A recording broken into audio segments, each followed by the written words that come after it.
Hey, this is Pastor Curry, pastor of the Zion Fair Baptist Church, Wilmington's most exciting church, the church that love ya and ain't a thing you can do about it. Today, we are excited. We have something great for you. This is the show that is dedicated for after the election, the day after.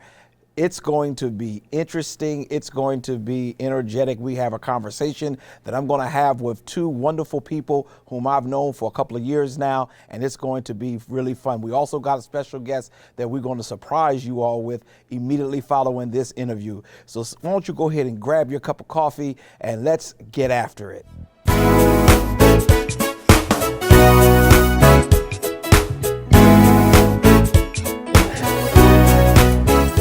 And we're back. This is going to be really interesting and fun. The day after.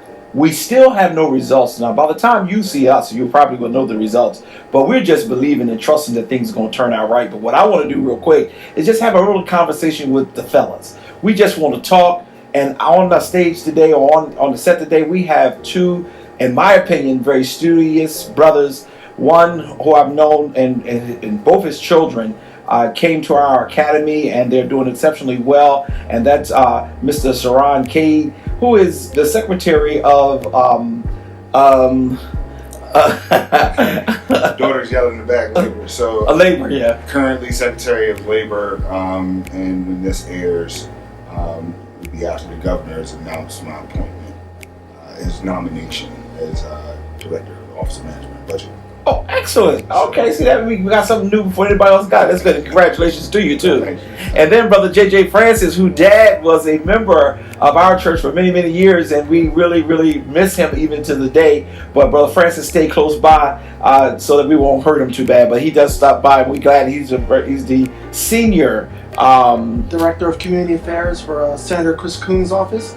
And I'm just also thankful for Dr. C.T. Curry for always inviting me here, my brother Cerron Cade for being with me, and the entire Zion Fair Baptist Church community for always opening up their doors where this is a community, this is a family, this is a church where it's also home to me. Yeah. So thank you. It's a privilege to be on with you today. I appreciate that. Hey, listen, you ain't running for nothing here. He gave his professional spin.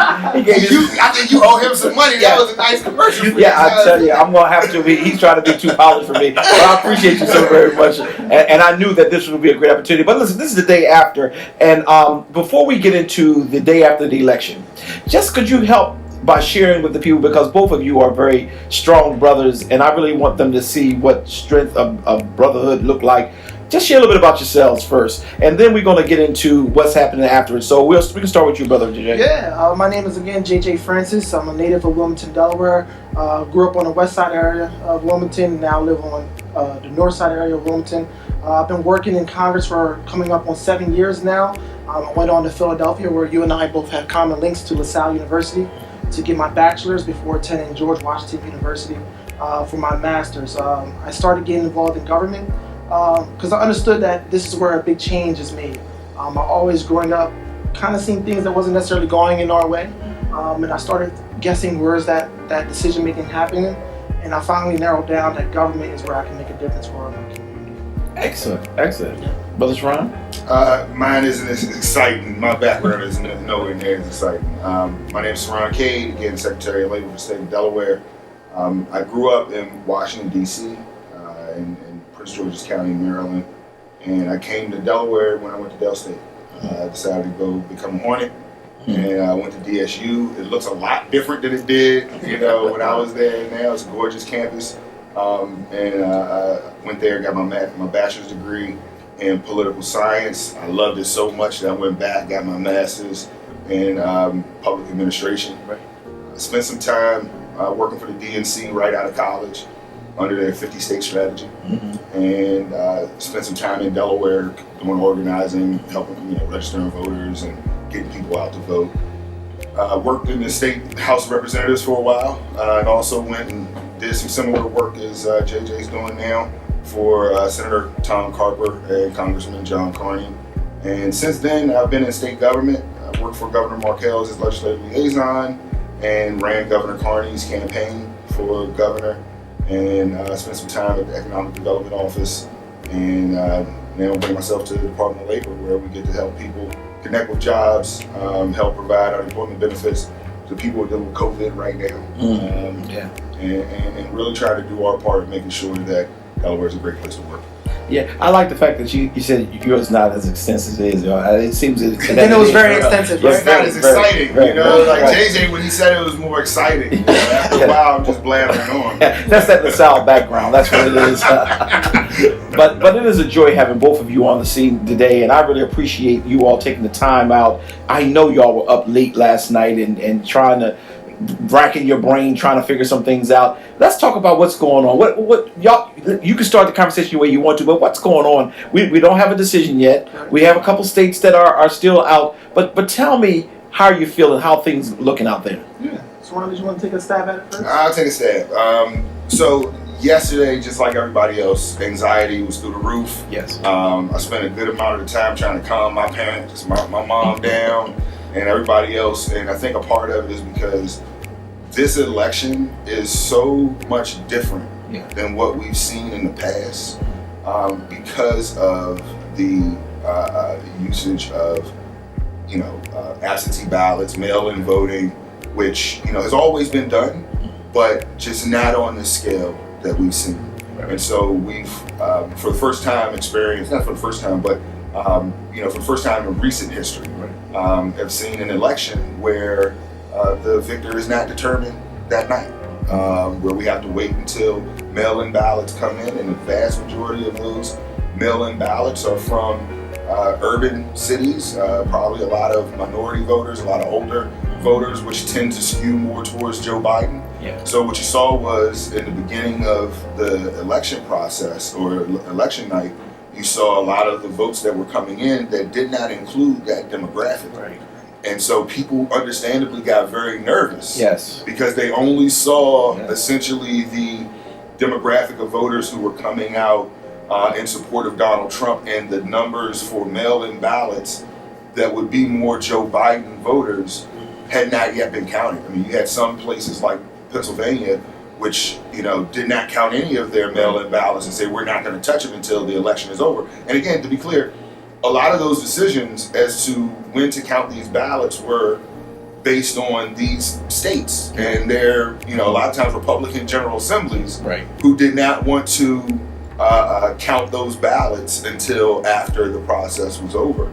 And so that has caused this ridiculous delay, which I think Donald Trump tried to take advantage of last night and try to claim he was. While you was talking, I was going to say that to you. Do you think that maybe he was aware and he thought that by them not counting those votes until at day of or the day after, that he could use that opportunity to say, look, stop all voting and declare? I think we do ourselves a disservice if we think that Donald Trump is an idiot. I thank you. Amen. He is a very smart man.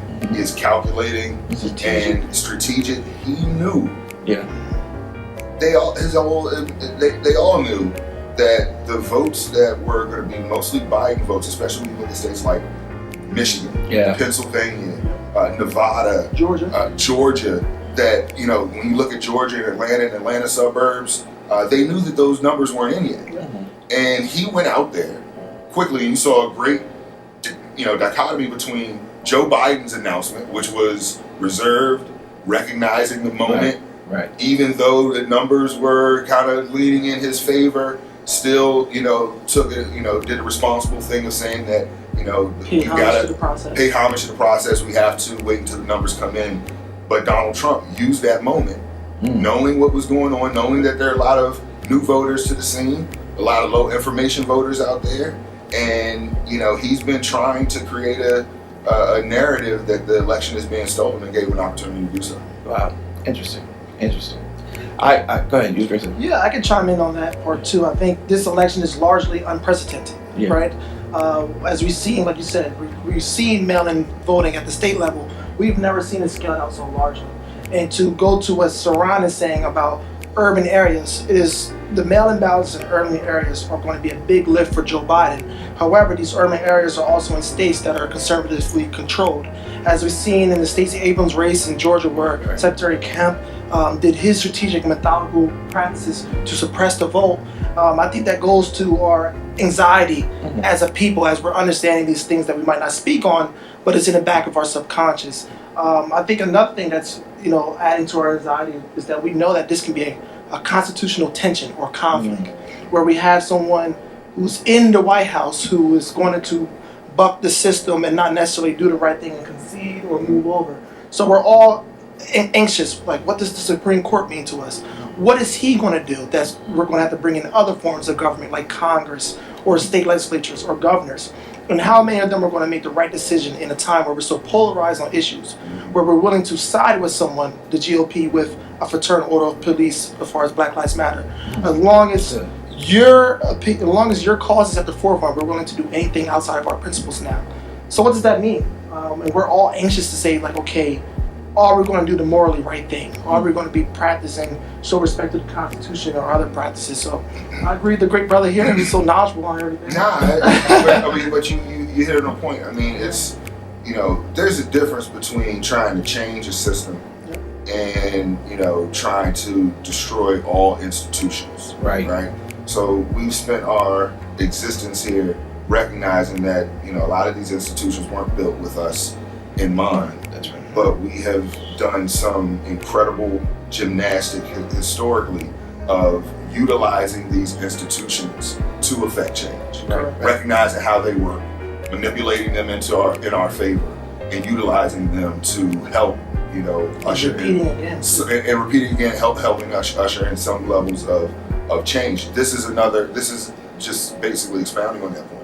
We've taken a part of the institution, being mail-in ballots, that is legal and allowed, and create a scenario where we could alleviate some of the concerns that people may have of being able to get to the ballots. I can't get there because I'm taking care of the kids. I can't get there because I'm taking care of grandma. I'm out of town and I'm not in the area because I'm working these side jobs or whatever. And now utilizing the system to create an environment where that no longer matters. You can vote. Why do you think, I'm always thinking, why do you think this race was so close? Given that he has a very horrible record as it relates to his approval rating, but yet it was and we have unprecedented amount of voting. Yeah. Why do you think, in your opinion? I'll take the first stab at it. To me, Joe Biden has been running on a slogan that we're fighting for the soul of our nation. In this last 4 years, I think that President Trump, through his vernacular, through his rhetoric, through his actions, has emboldened a sleeping monster in America, right? That a lot of people don't want to see the progress of others, whether it's Black African Americans, Hispanics, and other folks that we thought that we have came so far from the 400 years. So Donald Trump's 400 years to me equals 200 years of oppression, systematic racism, inequities, that a lot of folks are happy to hear that they can preserve their own rights at the cost of others and not looking at their countrymen who they see as inferior or less than. So it speaks volumes that when we talk about racism, and you hear some of our counterparts say that America's not racist. Come on, look, we have Barack Obama. No, we're talking about a larger systemic thing that's structurally built for us not to secede. And as Cerron mentioned, we have done much in not just hope, but also action in manipulating the systems to make a large difference. So for me right now as a Black man in America, the contentious race to me speaks volumes of where am I living? How much do they value my causes? How much do they accept me as an equal? And we're seeing it full-fledged on display in this race. I hope that President Biden does pull it out, but it speaks volumes to what we need to start preaching and teaching, and our principles. I see Cerron's daughters were here, about principles, morals, and values of our younger generation that's coming behind us. And actually, as Cerron and I continue to get older, we have a big ask and a big request from the community to make sure that we're speaking up louder to make systems more secure for our youth. And the election split is a country split too. Like sometimes it's, I was watching some documentary about plane crashes, don't ask me why, and it said that when a plane goes down, there's never one reason. It's a multitude of different things that went wrong that caused it to go down. And but when the news reports on a plane crash. They don't have time to really get into the weeds, so they just want the reason. You know, the wing was bad, or someone did something wrong, and rarely is that actually the case. And you can actually apply that to a lot of things, and this is one of them. So you've got a multitude of different things that are occurring at the same time. You've got a media now that you've got the ability for people to get information from totally different sources. I mean, 30 years ago, you got your news from a handful of sources. That's right. That were trusted, vetted, and true.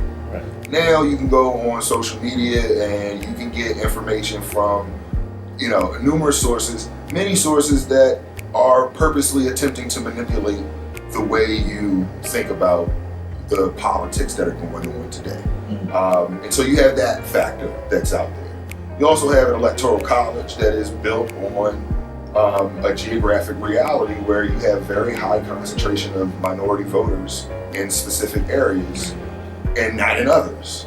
You have a very large concentration of educated voters in specific concentrated areas and not others. And that demographic segregation that you see has a major impact on the electoral college, because now you have an environment. I think the last I checked, Joe Biden looks like he is going to, regardless of what the electoral college does, he is going to win the vast majority, more votes than any, more popular vote, more votes than any other presidential candidate in history.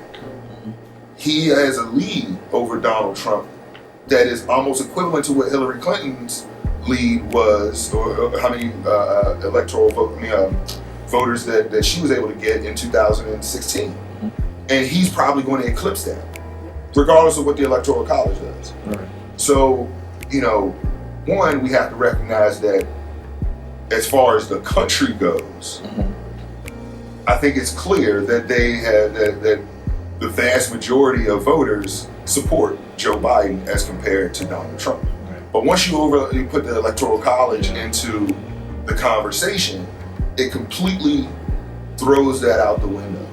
And so we've got to have a real hard, long look at the electoral college and whether or not it's outlived its purpose or its intent, and whether or not there's a different direction that we should go. Now, I say that while also recognizing that there's some things about the electoral college that I'm concerned about giving up. So, for example, African Americans make up a huge percentage of the vote in a lot of these battleground states. So they have to talk to black voters if you're going to be successful now in Georgia and the Carolinas and Ohio and Florida. You got to talk to minority voters. You got to win Latino voters if you're in Florida. But if you go to a popular vote, we're just 13%. Now we're just 13% of the vote. Yep. Okay. You go to a popular vote now, Latinos are, just 15 or 18% of the vote. Is that actually going to help? I don't know. But these are deep questions that we have not asked ourselves in 200 years that I think we're probably due to have that conversation renewed. Do you think sometimes we do ourselves, the Democratic Party, do you think sometimes they do themselves a disservice by not bringing some of the true issues to the front? And I'm going to give you an example. We were just like the Supreme Court, for example. Mitch McConnell, whatever his name is, and I do that on purpose. But he was very clear. When it's an election year, we would not appoint. He did it anyway because he understands we want to get to the Supreme Court more conservative. There was some conversation of whether or not we would add to the Supreme Court, and then it became hush hush, and it might not happen. Do you think sometimes we hurt ourselves by not addressing some of those items? I learned in politics a long time ago that Democrats lose because we think that all we need to do is be right. Politically correct. We just think that as long as we have the right answer, then everything will be okay. But see, Trump should have shown us that no, you don't have to, because he was just the opposite in every area and still won. You just have to be strong and intentional about what you are going to do. And I think that you're right. I think that sometimes we are a little bit extra cautious because we don't want to offend. Donald Trump has shown us that is, you know, and again, I'm not advocating for offending racially or ethnically or sexually or any of those other things. I'm talking about legitimate conversations like, should the Supreme Court still have 9 justices on it? Okay. You know, should we not look at adding Puerto Rico, Washington, D.C., Guam, and all the other American territories, Virgin Islands, to the fold as states? They've been territories as long as a lot of states were before they became states. That's what I'm saying, Washington, D.C. These are moves that, do you think for one second that if Washington, D.C. was a conservative city, it wouldn't already been, that the Republicans wouldn't have advocated that it be a state immediately? Do you think that if Puerto Rico wasn't in a situation where they could not stand Donald Trump because of his response to those hurricanes, if they were a Republican bastion, they would have been pushing for them to be a state a long time ago? But they are purposely not doing that, preventing these territories who pay taxes to this country, who are a part of this nation, that they are preventing them from becoming states solely based on the fact that they don't want to lose the conservative hold that they have with electoral college. So do you think it's time for Democrats to say, you know what, first, before I ask this question, what is your prediction? Here on this show, it's a prognostication. We don't have any facts because we don't know. What is your prediction? Do you believe that Joe Biden, I'm not saying do you want, but just based on what you've been seeing, hearing, watching, what's still left out there, do you believe he's going to win the presidency? I think Joe's going to win. I think Joe's going to win. Okay. I think he wins Arizona. The pathway to him right now, he's got to win Arizona, Nevada. So he's able to flip Arizona, hold on to Nevada. He's got to, he already announced he won Minnesota, so that one's in. Wisconsin is a must. I think he just got it before we sat down. Before we sat down, so Wisconsin is a must. Michigan, he's got to win Michigan. And if he can win Maine, it doesn't matter what Pennsylvania does. And that's all right. It doesn't matter what Pennsylvania does at that point. There are, now I'm not writing off Georgia. That's my next question, but go ahead. Now I've always tried to tease Democrats and said that, you know, we see more mirages than, you know, some person who's been in the desert for 40 days, right? We see these images and we get hopeful that we're going to win South Carolina. This is going to be the year we win Texas. Jamie Harrison, right? This is going to be the year. But, you know, and I always laugh about that. Georgia just threw pie in my face. Because right now, the way the numbers are looking, there's only 100,000 vote difference between Joe Biden and Donald Trump. And that's not considering the mail-in ballots. But that is not considering the mail-in ballots from Atlanta, Gwinnett County, Fulton County, and all the surrounding counties around Atlanta that again are the Democratic areas in Joe votes. Mostly probably going to make up a lot of minority women who are older, which, you know, I don't have to tell you how they vote. And so, you know, there is a legitimate chance that the Democrats win Georgia for the first time since Jimmy Carter. Legit shot. And I'm typically the person who says, I don't know why y'all worried about the South. Stick to what you know. Stick to what you know. You know where it is, you know, it is a pipe dream. But Texas was close. Texas was in play for a while. And that's surprising because, you know, Joe gets the ding for, you know, people think he's really aggressive on guns. And, you know, Texas, you know, they should just put the AR-15 on their state flag and call it a day. I think, to your point about Georgia is a great example of what you said, concentrating on a goal, right, and commitment to the goal.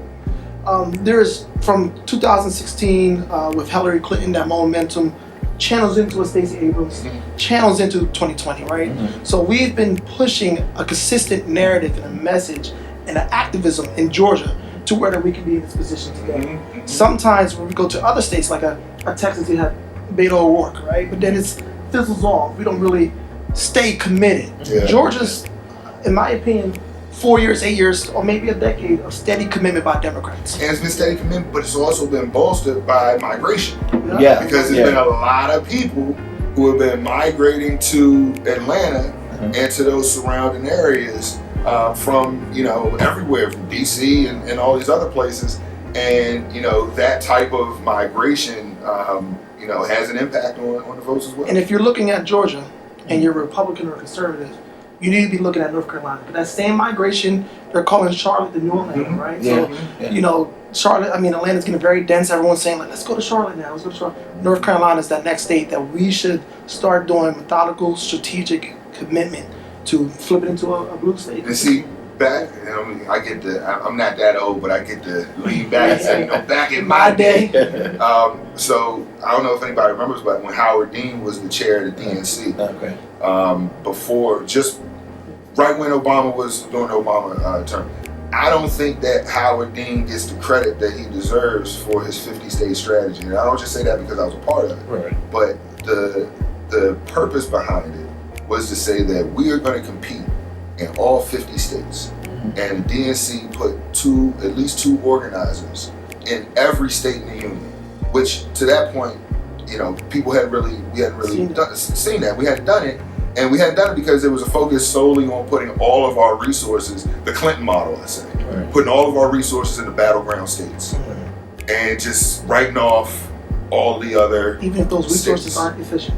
Even if those resources aren't spent efficiently or effectively. And just focusing on those 5 states. And that's what the DNC did. But when Howard Dean got there, he said, no, a governor from a small state like Vermont, that typically is one of those flyover states that nobody worries about, he said, look, we need to invest in these small states. We need to do like the Republicans are doing. Republicans are focused on state houses. They're focused on judicial races.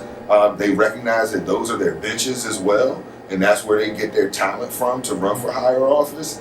And we need to have the exact same mentality when we look at the Democratic Party. And we were able to compete in states that previous to that, we had not. That's when we moved Pennsylvania over to the column. That's when we moved Virginia over to the Democratic column. Now they're solidly blue, or they were solidly blue. But at that time, it was kind of frowned on. And then, after he left, there was a reversion back to what we were doing before. But we've got to get back to the idea, the fact that, we can compete in these areas, but you can't if you're not there. Yeah, let me take a real quick break and we're going to come right back. This is really great and I really appreciate y'all. So just give me a second and we'll be right back.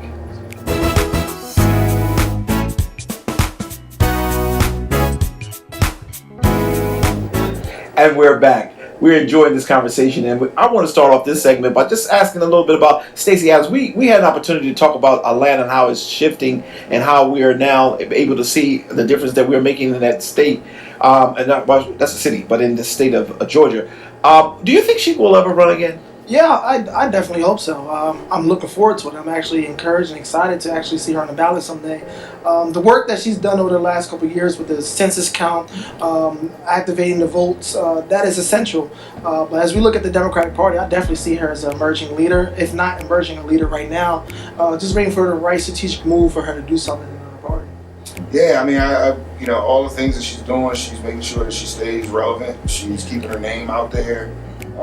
She's focused on the issue that she's passionate about, which is election protection, and so all of the things that she's doing right now would lead someone to believe that she is positioning herself for higher office. When her name was floated as a potential VP nomination, she didn't shoot it down, which is a great sign. Yeah. I don't think you would either. I don't know. You met my wife. But no. So I think that it's pretty much clear that she's going to run. The question is for what? Is she going to challenge the governor for governor of Georgia again? Yeah. Is she going to? Is there a cabinet position that may suit her in the new Biden administration? Putting that out there. We already pronunciated that. And we're fine with that. We're fine with that. Yeah. So now that I believe, I'm signing on saying that I believe that Biden will win this election. I'm looking at all the things that I'm looking at, and I feel comfortable with that. But do you think we will take the House? I mean, not the House, the Senate. Whew, I think that's in my purview. As of this morning, I'm kind of hesitant to say that we will pull the Senate. It would be interesting. I think it was 47-47 before we sat down. So it'll be interesting to see what updates we have. Those seats that we saw as most vulnerable, I think Mr. Cunningham from North Carolina is running behind Senator Tillis. If that was the seat that we were going to do. I see Mark Kelly did win his seat in Arizona, which is a big race. But as far as that wave being across America in the Senate, even if we get one member over the 51, I think that would be a huge win. So I don't have a pick yet. 47-47, we're still out there. But I mean, here's the positive thing. The positive thing is, look, the Senate race that the Dems lost was Doug Jones in Alabama. Okay. Traditionally Republican. Traditionally, like in their bloodstream. Okay, Yes. let's be, So, I don't think anybody came into the election day thinking we were going to hold on to Doug Jones' seat in Alabama.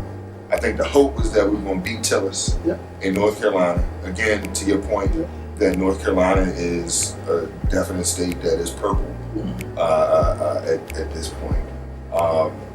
And that we were going to pick up Arizona, which, might I add, has been a Republican. Another state that we're seeing the demographic shift on. Right. We're talking about John McCain state. Always a maverick, not some hardcore conservatives. What was the name of the other senator? Flake. Who was the second senator? Who was the other senator? And both of them were anti-Trump Republicans. Yes. Passionately. John McCain famously to his death. And so, obviously, this is showing trends that this is not a state that, is as solidly red as before. With Joe Biden picking it up now. Mark Kelly winning, I think, a convincing race. I mean, it's not, I don't think it's close in that race. I don't think it was as bad of a night as I think the press is probably going to give it, because I think the press went about it from the standpoint of thinking it's going to be some huge blue tsunami. Yeah. And so when it turned out to just be kind of potentially like a slow blue, rise or a rise in the sea level or something like that, they kind of poo-pooed it and said, they got destroyed out there. It's like, no, well, you set the bar so high that I just don't think that it was ever. There was a lot of things that would have had to go right for them to win that. They would have had to have won Iowa, the Iowa Senate race, which, again, not an easy state for Democrats to we win Alabama.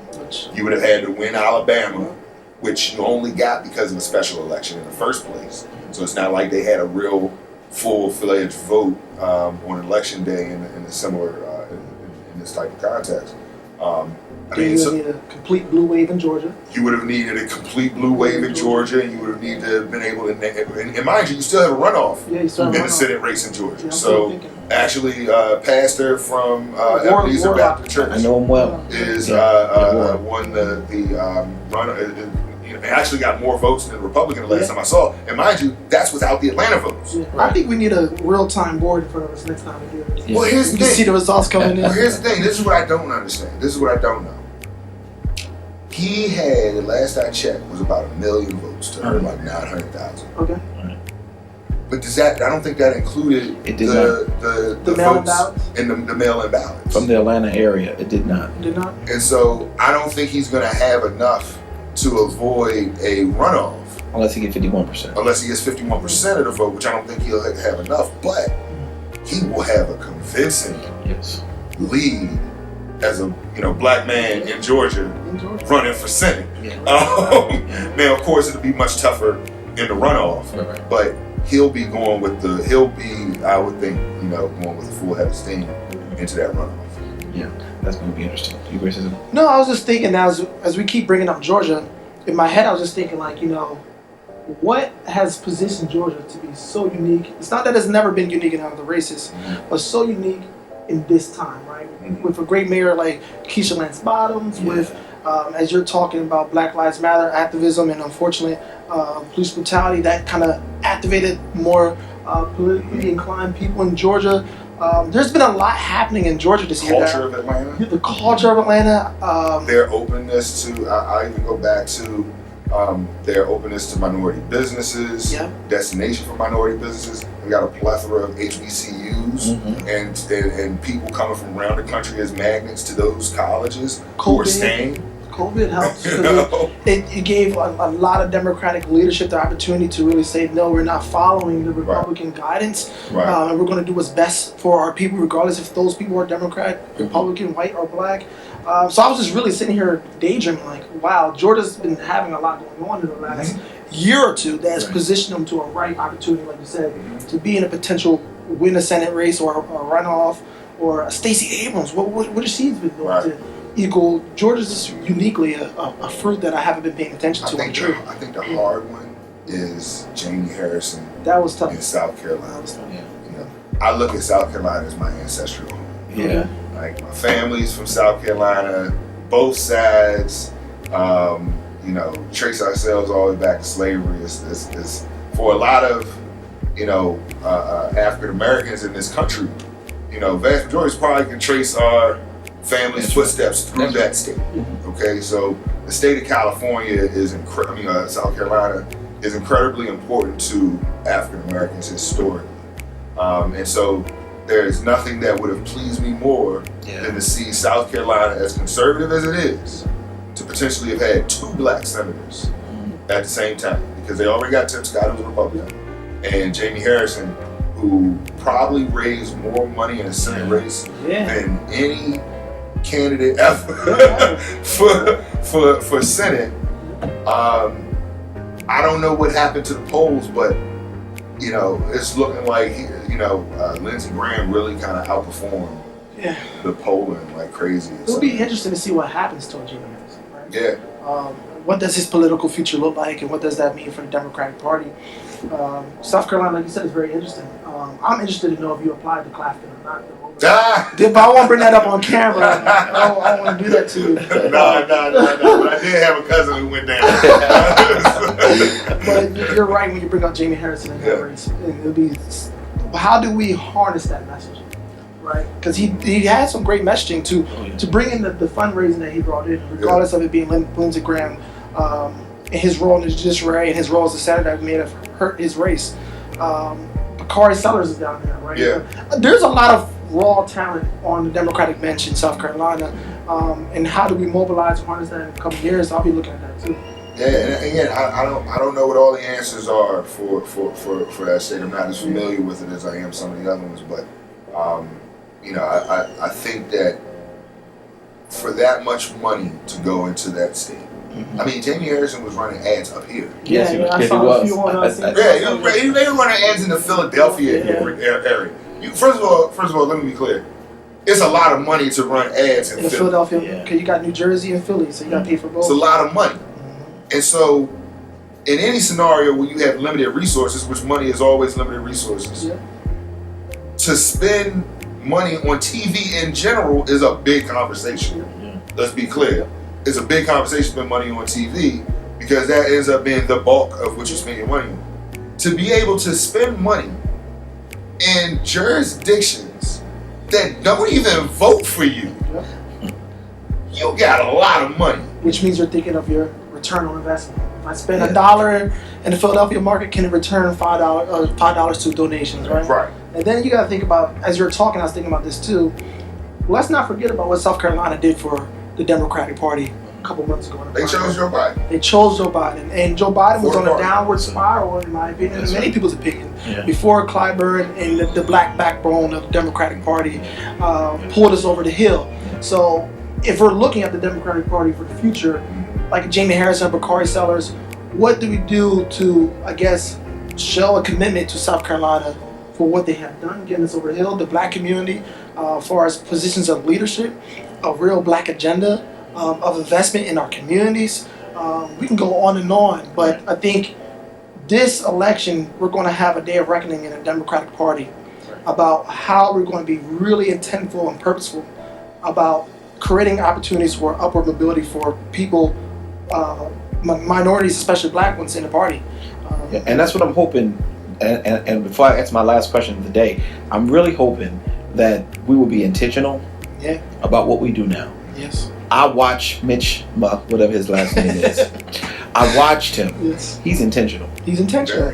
And he's focused. Yep. Our party is large, so we have different interests. Yep.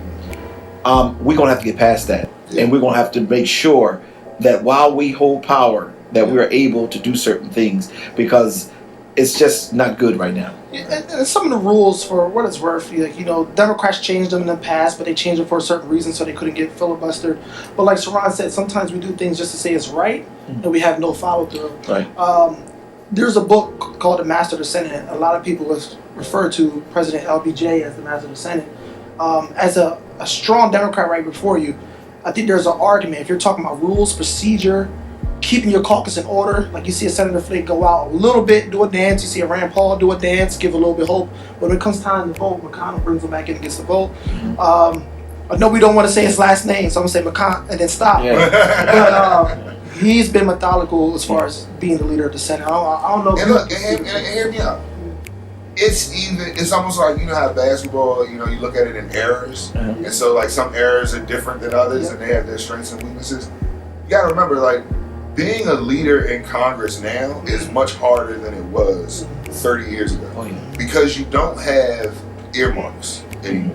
When you were in leadership, you could help, Senator so-and-so get the bridge, Senator this person add this to the budget, this earmark line item to the budget to help, keep this congressman in the fold. You don't have any of those, carrots anymore. And add to that, now every single member of Congress has like 80 million followers on social media themselves. Before, leadership had the loudest voice. Right. Some random little member who just got there, nobody cared what they were saying. There was no Alexandria Ocasio-Cortez who could stroll in as a freshman in Congress and shake anything up. The system just wouldn't have worked that way. And so when you factor all of that in, you look at somebody like a Nancy Pelosi and, a Mitch. You gotta give them their props about the fact that, when they're able to get everybody in line without those same tools that they used to use in the past. Yeah, I have to go because we only got like another 30 seconds. Like you said, Trump is a very smart guy. Someone convinced him, give the HBCU some money and you get the black vote. Now, I appreciate the money he gave. Oh, yeah. Okay? But what is your... you got 10 seconds each. Just tell me, what do you think that worked for him? I think it worked for who he wanted it to work for. Okay. We just because he does something with our community doesn't mean that it's for us, right? So a lot of times he makes gestures of support to us because he knows that that's what suburban women want to see. Okay. He wants to show that he's not racist. So I'm gonna provide something, and I'm a transactional person. So if I can peel off one or two voters from your community, great. Okay. But I'm not doing this for you. I'm doing this because I want them to see me doing it. Right. Well, that's the Bible upside down. Y'all remember that? That was really interesting. They had to turn the Bible upside down. And my favorite line from Donald Trump, and I gotta go. My favorite line was when he said that his favorite Bible verse in the Bible is 2 Corinthians. I said, man, you can tell he don't go to church at all. Listen, it has been a joy having you brothers with me today. I'm sure the community, the Wilmington community, East Zion Fair Church family, and all who see this opportunity for us to get together will say, man, Curry hang out with some very bright, wise brothers.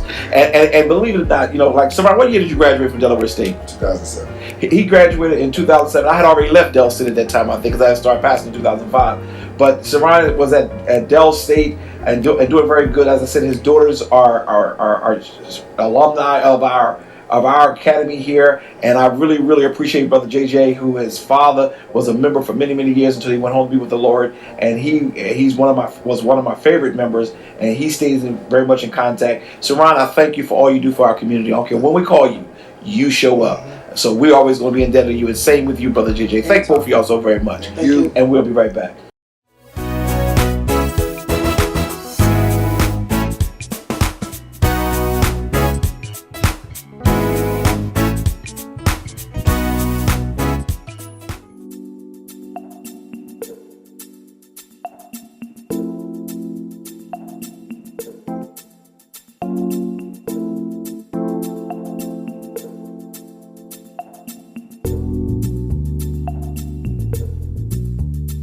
we have something special for you. It is a joy and a privilege to have the governor's wife to join us today here in Southbridge. We wanted to catch her while she was here visiting sites, seeing how the children are being fed. This has been her project since the governor has been in office, and she has certainly done a magnificent job with taking care of our babies. So governor wife, as a matter of fact, let me just say, Mrs. Carney, thank you so very much for taking time to just spend some time with us. How are you doing? I'm doing very well, like everybody else, sort of finding my way, trying to get what I need in these circumstances, as I hope everybody else is. Yeah, it is a joy. Since I guess the governor has been with us as our governor, I think he's been in politics for many years, but is this one of the major projects that you have been involved in? Yes, we launched a first spouse initiative called First Chance Delaware 3.5 years ago or so. And First Chance has 3 pillars, the first of which is ending childhood hunger in Delaware. The other 2 are promoting foundational language skills so that kids are ready for school in terms of supporting their brain development and readiness to learn. And the third is promoting more effective recognition of and response to childhood trauma. So childhood nutrition and ending childhood hunger has certainly been among the most, where I've spent most of my time, and I'm so appreciative, recognizing that the school-based nutrition programs are really our first defense against childhood hunger, recognizing the efforts of people and organizations like Easy and Fair that have stepped up when the school buildings closed in March, and under extraordinary circumstances, to make sure children in our state do not go hungry. It's been such an amazing effort by so many people, and we just wanted, our statewide task force on childhood hunger wanted to recognize you and the church family for what you've done with one of our First Chance Awards for extraordinary service to Delaware's children during the pandemic. Well, so it's just a small token of appreciation for everything you've done since March and continue to do. Well, I thank you so very much. You know, I really appreciate, one, that you came, and 2, your heart is big, because whenever you are concerned about the babies, especially during this whole pandemic that we're in right now, this speaks to who you are, and we appreciate you stopping by, and this is just wonderful. And it's just, I'm overwhelmed a little bit, because to have you in our presence is an honor. Well, it's my privilege to be here. Thank you. Yes, and I want to thank Miss Amy for continuously keeping you in the front of many of the incentives that they have, and it's just a joy. So I really appreciate you taking this time. Do you have any other things that you are trying to do or want to do while serving in this role that you're in? Really, I hope to be all about the children. I think if you want to be on the right side of history, the best way to do that is to do something for a child. Amen. Amen. That is so wonderful. It has been a joy having you with us, and I wish your husband well as we are preparing for this election season. Well, in fact, we are not preparing. It's here, and I'm sure he'll do well. He's been a great governor. Thank you very much. We really appreciate him so very much and all the work that he's done. If there's anything that we as Zion Fair Church family, as well as CDC, can do to support you all, we want to make sure that we're doing it. I'm appreciative that you took the time to come and even acknowledge us. We wanted to make sure that we are taking care of our children, and the children do matter in all that we do. So I want to thank you. Is there anything else that you want to share? I just want to thank your entire community, your church family, the Southbridge community, for supporting your children in the way that you're doing, and please let me know if I can help in any way. Well, thank you so very much. And I just am very proud that she took a moment to spend time, not just by seeing the programs that we have here at Zion Fair, but also by spending some time and loving our children, because at the end of the day, that's what matters. We thank you so very much, Mrs. Carney, and we pray that God will continue to keep you safe, as well as your husband. Thank you. Take care. Thank you. God bless you.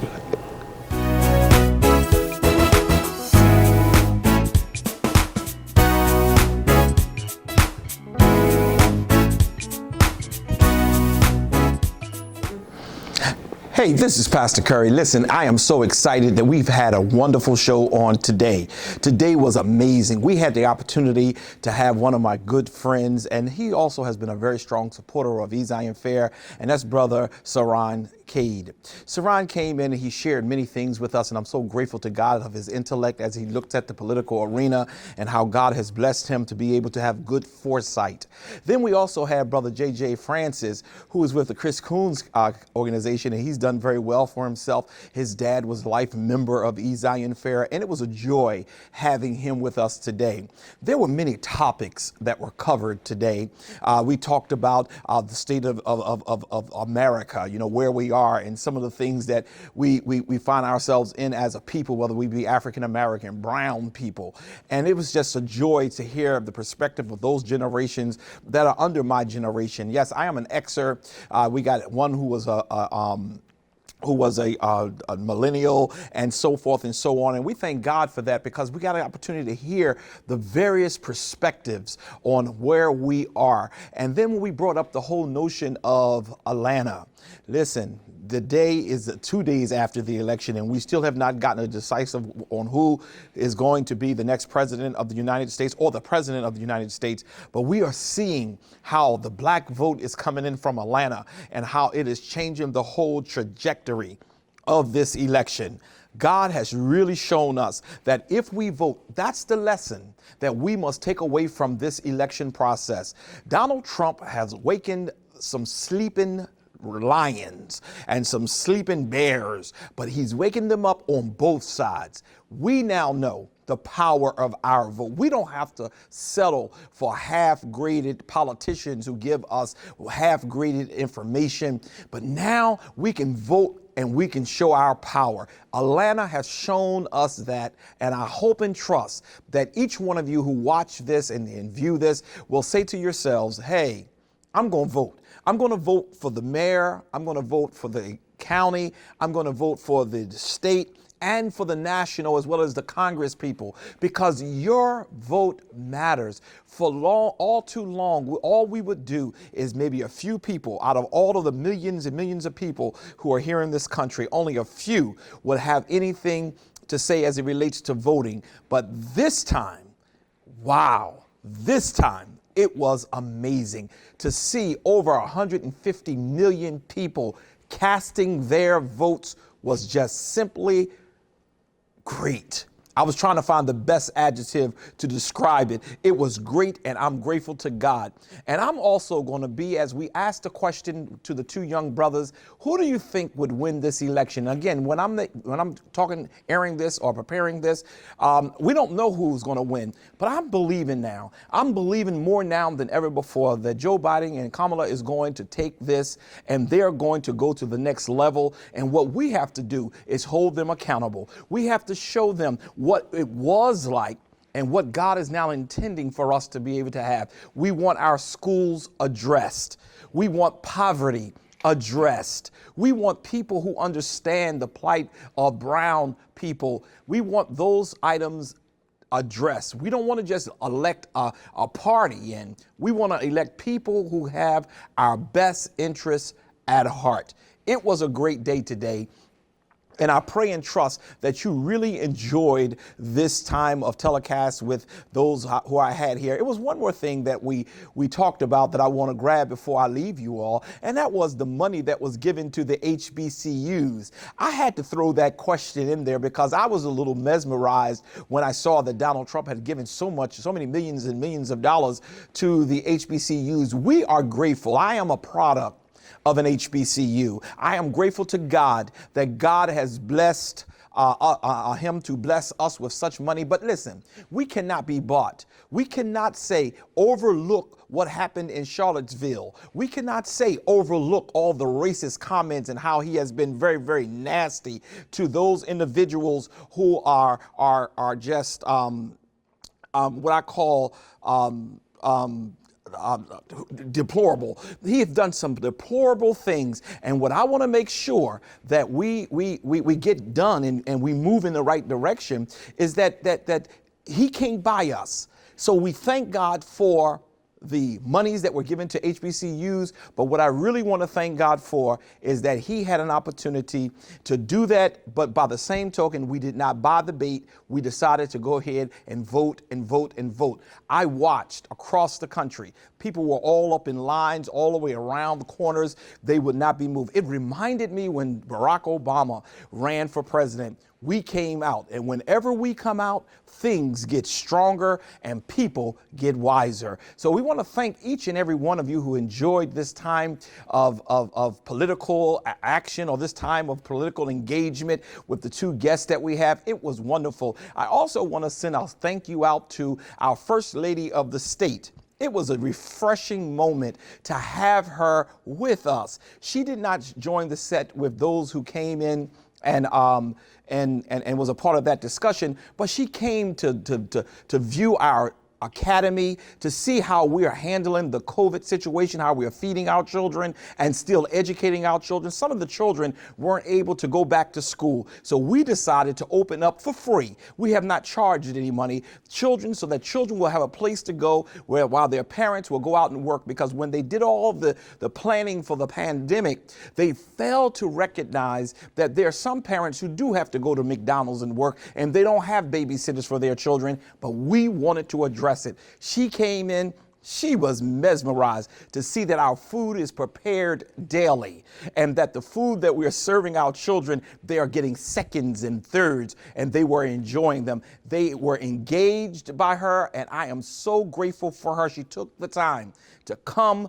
and be a part of E-Zion Fair. So to the First Lady of the state of Delaware, Mrs. Carney, thank you so very much. And I want to say to all of you, it has been a joy. This has been one of the best shows that I've had thus far. So I wanted to come back and just say it to you directly. Thank you for what you do. Stay safe and know that God is going to always protect you. By the time you hear this, we will have hopefully have a new president of the United States in the form of Joe Biden and Kamala Harris.